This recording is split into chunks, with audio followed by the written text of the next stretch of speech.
I will not be compliant.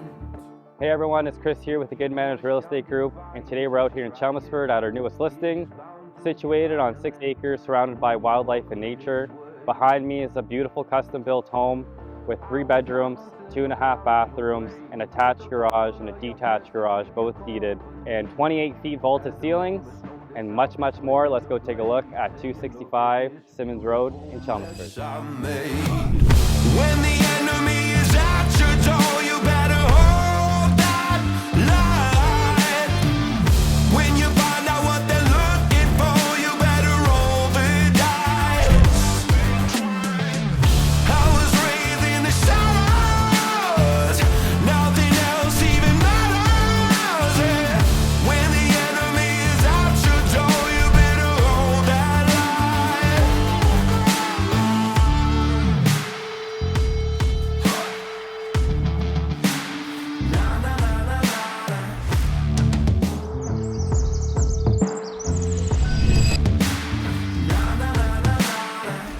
I won't stop until you're down in your grave with a couple